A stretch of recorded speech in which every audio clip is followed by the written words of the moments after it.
Oke, dulur-dulur, Assalamualaikum warahmatullahi wabarakatuh. Sebelumnya mohon maaf karena setelah Lebaran jarang upload video di YouTube. Untuk video kali ini kita akan membahas garapan ya, tentunya inverter las lagi.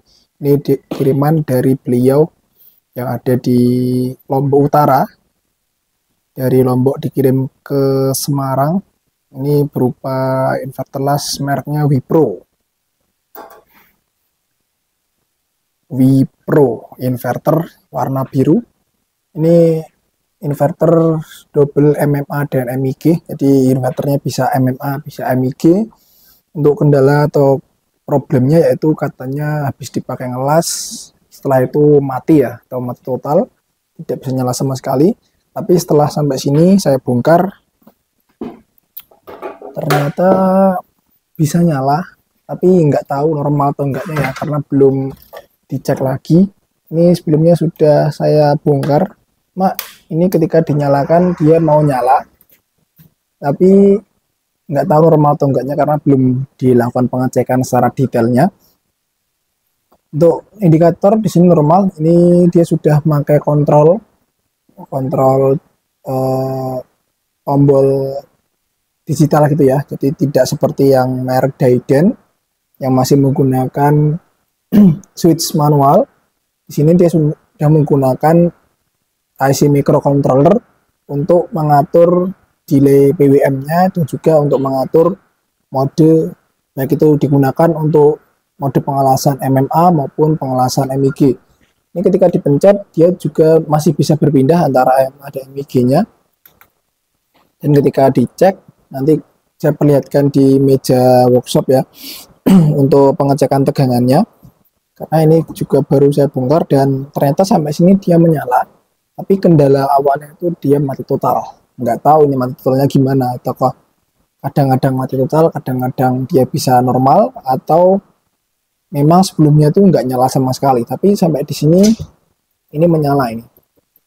Ini kalau mic-nya didekatkan ke sini, dia ada suara kipas dari bagian belakang.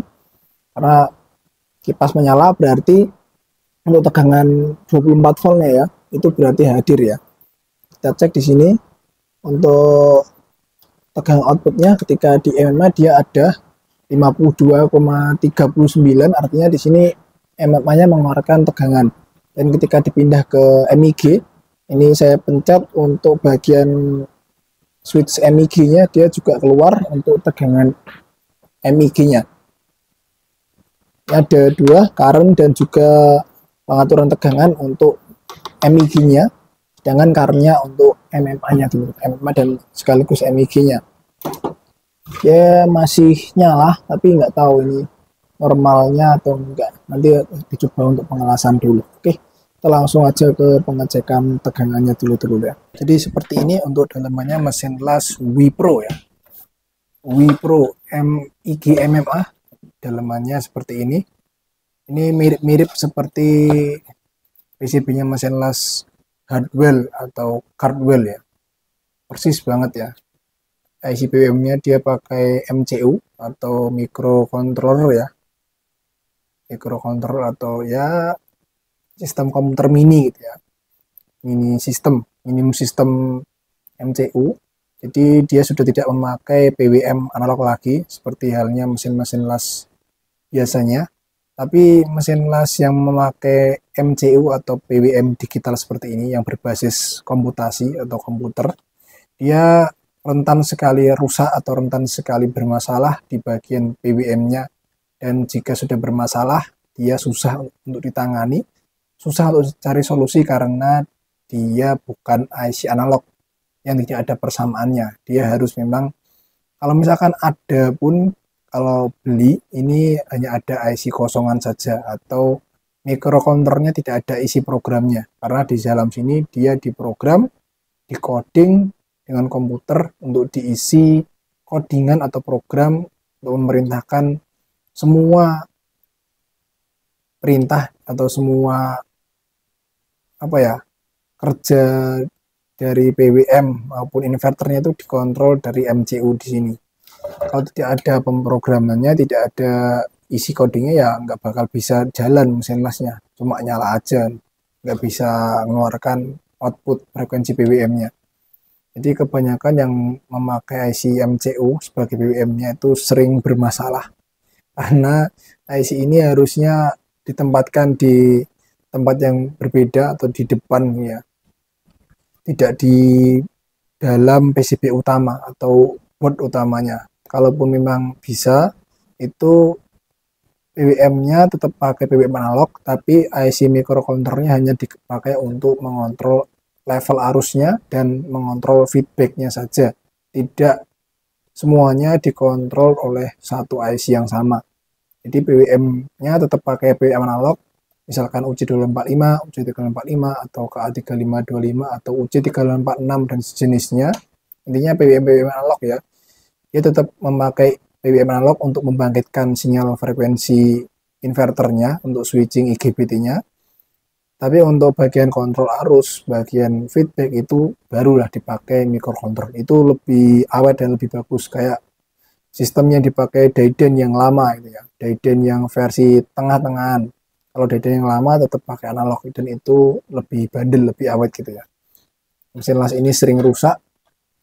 Sama seperti Cutwheel ya. Di sini yang dia pakai ada 2 set IGBT ya, 2 bagian high set dan 2 bagian low set. Sini yang dipakai adalah IGBT 50T65, 50 ampere, 650 volt, ada 4 biji atau 2 set ya. Yang dipakai mesin las Wipro ini. Elko-nya di sini 560 mikrofarad, 400 volt, ada 2 biji. Ini cukup besar ya untuk kelas mesin las MIG yang ini berapa ampere tuh? 140 teman ya. 140 ampere pakai 2 elko sebesar ini. Tarikan awalnya pasti lebih berat ini. Ini kapasitor output.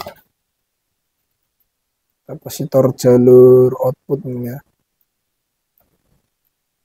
Ini sebentar. Ini kapasitor apa toh?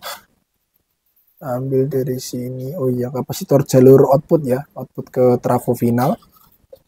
Dan seperti biasanya yang dipakai untuk jalur dinamo atau motor ini ya, motor fluknya atau motor kawat rollnya, dia diambilkan dari sini. Dia ada power supply sendiri untuk menggerakkan si motor rollernya ini ya. Diambilkan dari kumparan trafo final, ada lilitan tersendiri di luar lilitan utama untuk bagian kabel stang lasnya atau kabel outputnya. Dia ambilkan lilitan sebanyak ini berapa ya, 3 lilit. Yang tengah ini sebagai center tab-nya atau CT-nya. Jadi ada 2 positif dan yang tengah CT-nya gitu ya, seperti trafo biasa. Di sini masuk ke jalur dioda penyiarah, ada 2 dioda penyiarah. Ini masuk ke elko, difilter oleh elko. Nanti masuk ke MOSFET ya. Di sini ada 2 MOSFET N channel tipenya. 2 MOSFET N channel, dia untuk mengontrol kecepatan dan nyalanya motor sesuai dengan trigger dari depan sini ya. Nah ini dari switch yang ada di stang lasnya. Jadi kontrolnya MOSFET ini teman. Kembali ke kerusakan utama, katanya mati total, tapi tadi dicoba itu kok nyala ya, nyala seperti halnya nyala normal ya. LED indikator menyala, terus ini juga normal ya. Untuk tombol modenya ini, mode MMA, mode MIG itu normal-normal aja, kayak tidak ada masalah ya. Tapi saya juga penasaran, saya coba otak-atik bagian sini, bagian switchnya on off ini juga tidak ada masalah sebenarnya, cuma agak kendor sedikit ya. Tapi kalau kendor sih nggak sampai mati total ya, mungkin hanya panas aja di bagian konektor ini, dan panas dan mungkin ada bekas hangus. Tapi di sini tidak ada bekas gosong atau terbakar ya di switchnya. Dan kabelnya juga masih aman-aman aja, nggak ada masalah. Seperti mesin las normal, tapi katanya itu mati total ya. Dan di sini IGBT juga aman-aman aja karena Sebelumnya dicek itu tegangan output juga keluar, tidak ada masalah sebenarnya. Nanti kita coba cek satu persatu dari tegangan output power supply-nya. Saya penasaran apakah power supply bermasalah atau memang dari rangkaian softarnya ya, dari rangkaian ini, delay softar ini, dia pakai PTC di sini. Biasanya yang dipakai itu 15D, 15P atau 15D. Biasanya PTC-nya ini sering apa ya? Sering nilainya tuh terlalu melar gitu ya. Jadi tidak bisa, harusnya tidak bisa melewati PTC, terhenti di PTC karena PTC-nya terlalu panas ya, karena terlalu panas kan dia positif. Nilai resistansinya itu bertambah seiring dengan panasnya suhu di bodi PTC-nya. Makanya arus yang melewati PTC ini tidak bisa benar-benar full melewati PTC untuk mengisi bagian elko primer ini, elko rectifier atau DC line di bagian primer power supply. Karena ini nilainya cukup besar ya, 560 kali 2 itu 1000 lebih, 1020 ya mikrofarad. 1020 mikrofarad itu tidak nilai yang kecil untuk tegangan sebesar tegangan primer ya. Tegangan primer itu volt peak-nya 320-an atau 311 volt ya. Kalau diukur idealnya. Itu kalau sekali nyala, nyedot ke sini semua, pertama kali nyala ya pasti sangat berat, dan biasanya PTC-nya ini sangat panas. Dan ketika PTC-nya sangat rusak, biasanya terhenti di sini, tidak bisa mengisi elko ini, dan ketika elko ini tidak terisi penuh, maka jalur power supply pun juga tidak akan menyala. Jadi kayak setengahnya aja ya, harusnya 320 volt, mungkin hanya terisi 120 atau 140 volt aja. Kemungkinan seperti itu untuk analisis saya tentang troubleshootnya mesin las ini bisa mati total ya. Karena dilihat dari kemarin, dilihat sebelumnya itu dicek nyala normal, tapi kayak tidak ada masalah gitu ya, kayak mesin lasnya nyalain normal aja gitu. Ya juga masih penasaran, kita langsung cek aja temen ya. Semoga kerusakannya memang benar di sini, di bagian softarnya, yang menyebabkan arusnya terhenti di PTC aja, tidak bisa lolos ke jalur dioda bridge, dioda rectifier untuk mengisi elko primernya. Oke, kita coba nyalakan dulu.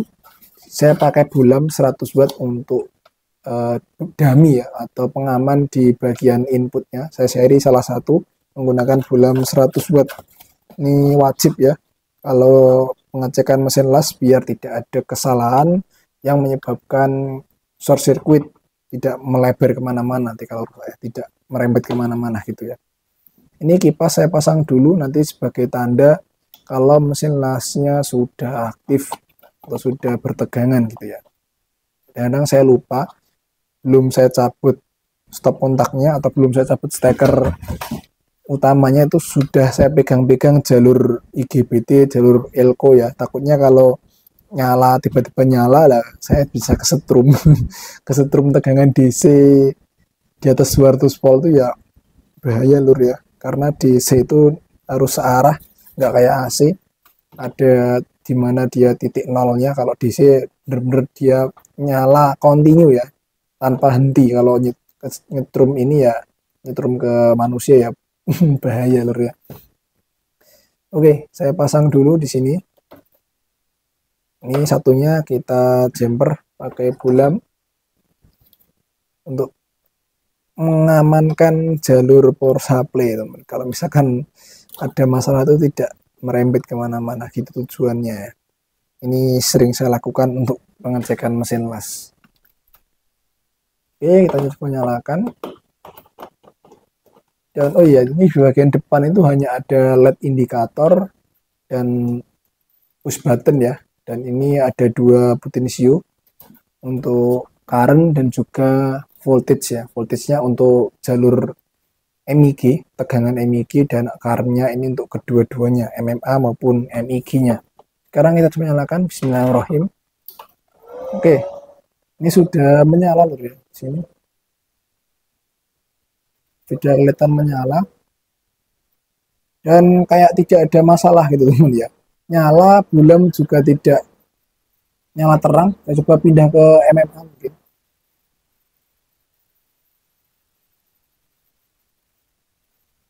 Nah, ini bulamnya mulai menyala ya. Ini posisi MMA, berarti memang ada arus yang dipakai untuk switching IGBT ya. Kita coba cek tegangannya. Tuh, kipasnya nggak stabil dulu. Entah kenapa saya juga agak aneh ini dengan mesin las yang ini. Kita coba untuk ngecek tegangan, teman-teman. Ngecek tegangan ini harus hati-hati ya. Karena ada di sebalik sana. Saya matikan dulu aja ya. Ada di sebalik PCB ini ya, nggak kayak mesin-mesin las yang biasanya itu ada pinnya di sini yang bisa dicek. Ini agak apa ya, agak riweh gitu ya. Ya wes, tak nyalakan lagi lah. Itu sebentar, ini tak coba dulu ngecek dari atas. Ini 24 voltnya aman ya. 24 volt ini untuk kipas dan juga relay soft start dia aman, stabil, tidak naik turun drastis, itu cuma naik turun di belakang koma aja. Ini 15 voltnya untuk PWM, 15 volt terbaca di 14,8 volt ya, aman, tidak ada masalah.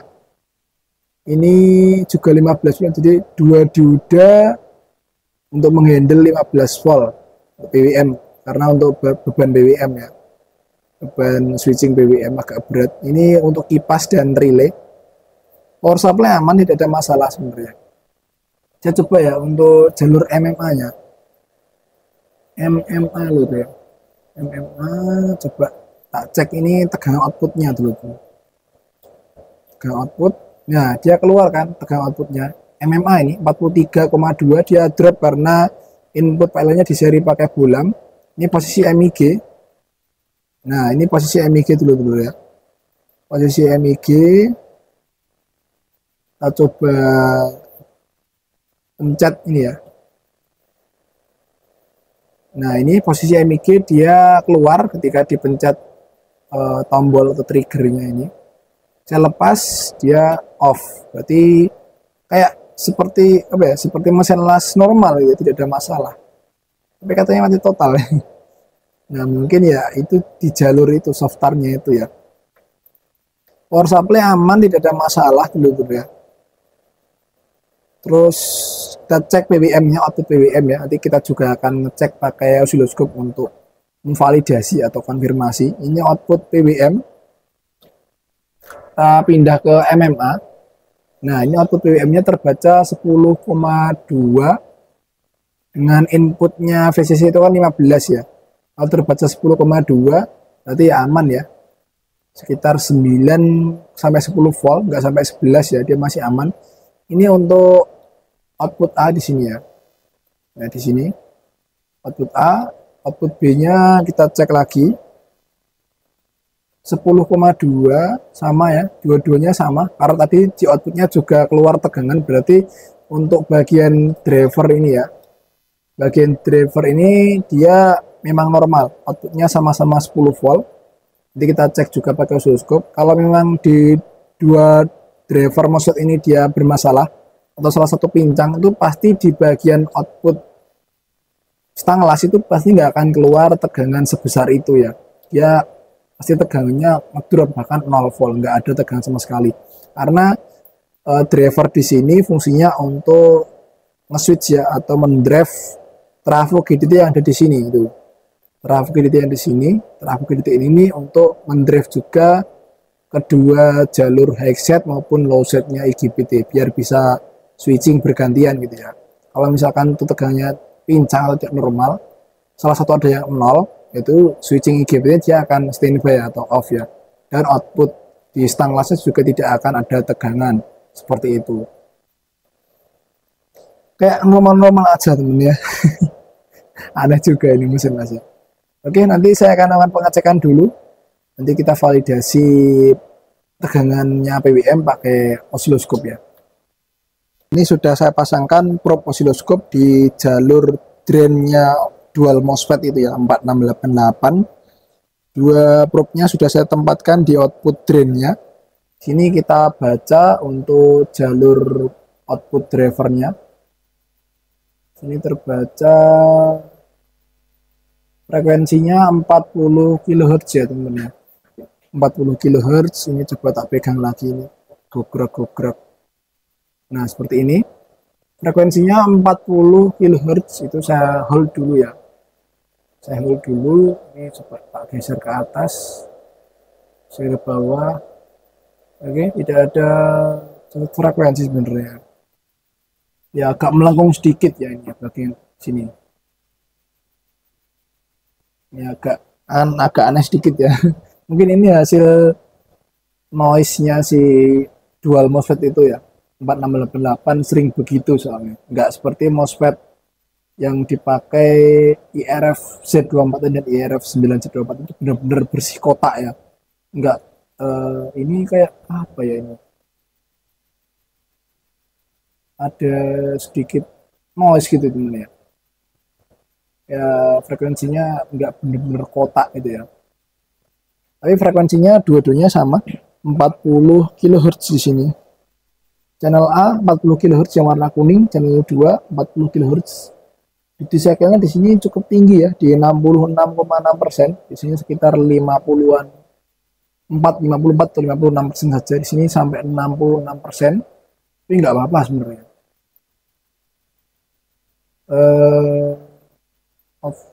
Flash time-nya 120.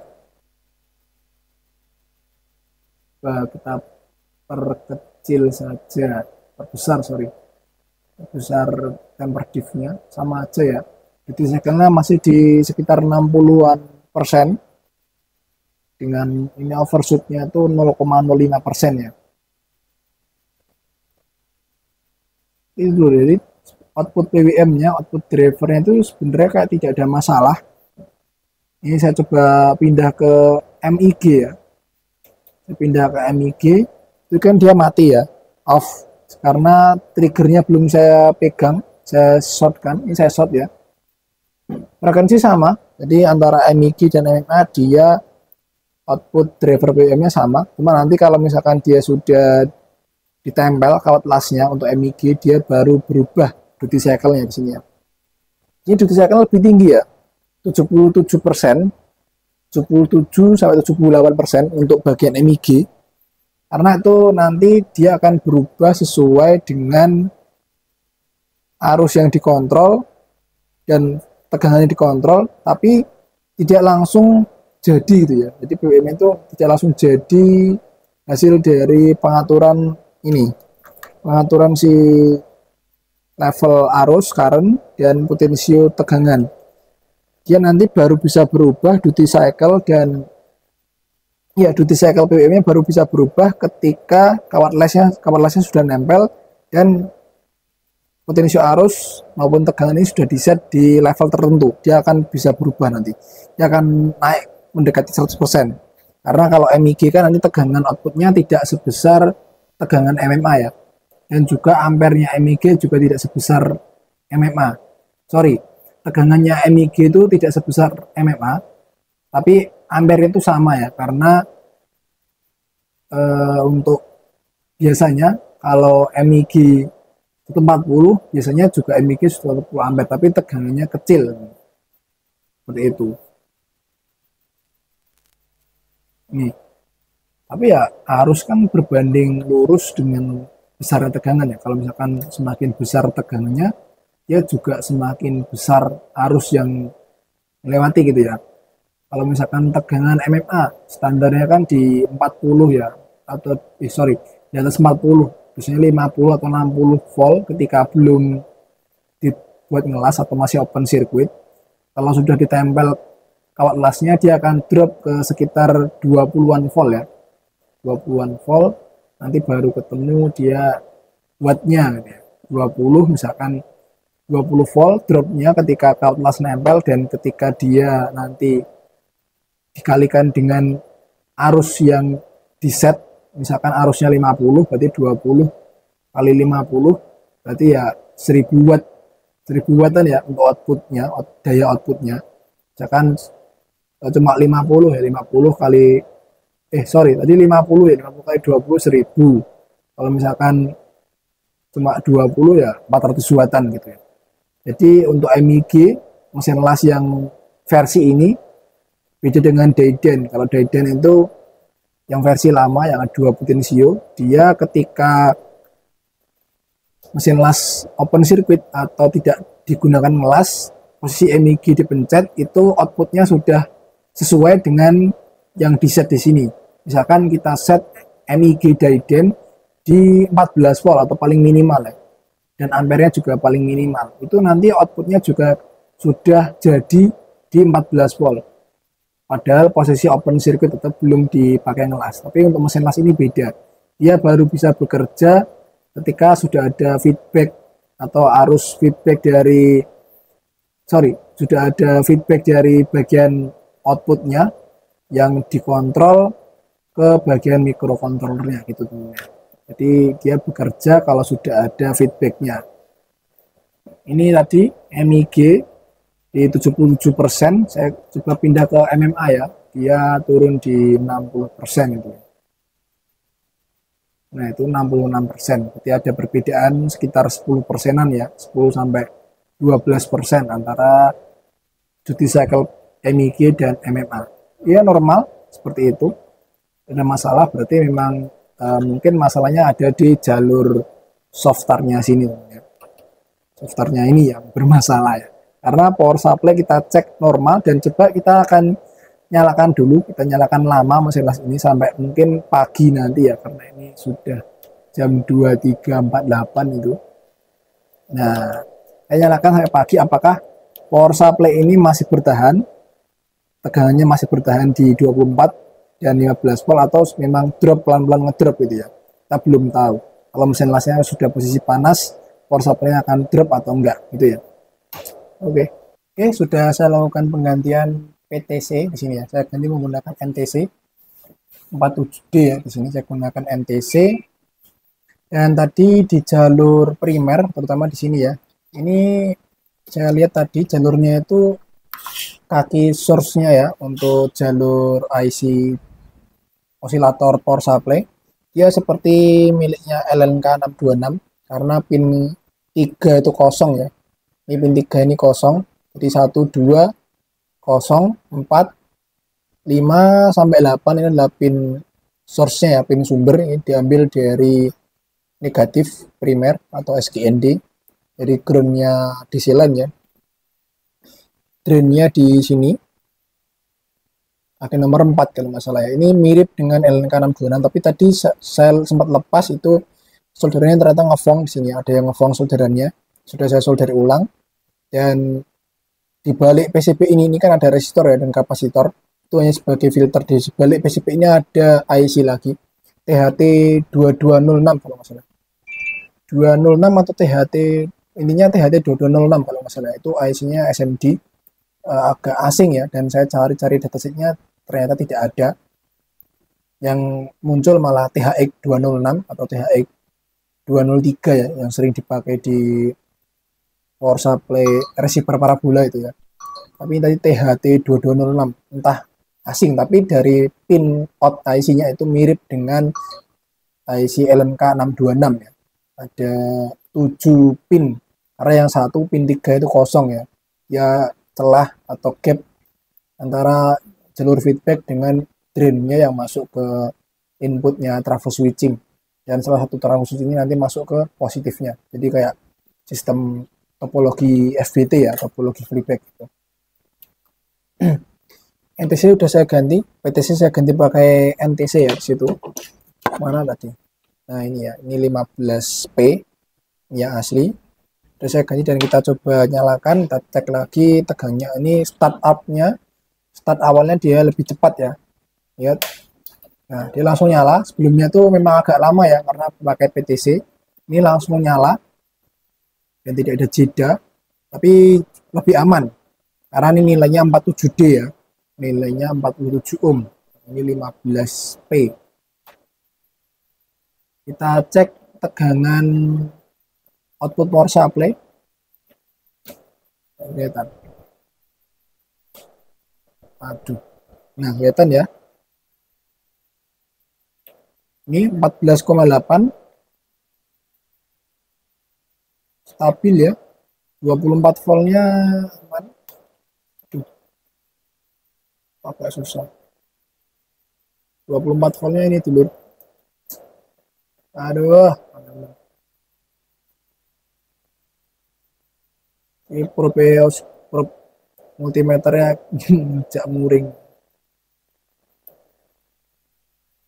24 voltnya aman ya, 24,1. Ini outputnya sekarang di 9,6. Sebelumnya kan 10 voltan ya. Ini 9,6. Karena sebelumnya ada solderan yang ngeform di jalur primer power supply. Entah kenapa ini bisa ngaruh ke sini ya. Padahal tegangan outputnya juga nggak jauh beda dari sebelumnya. Tapi ini outputnya benar-benar berubah. Sebelumnya kan 10 volt, ini 9,6. 9,6. Kita cek juga pakai osiloskop. Kita cek pakai osiloskop. Output A, output B.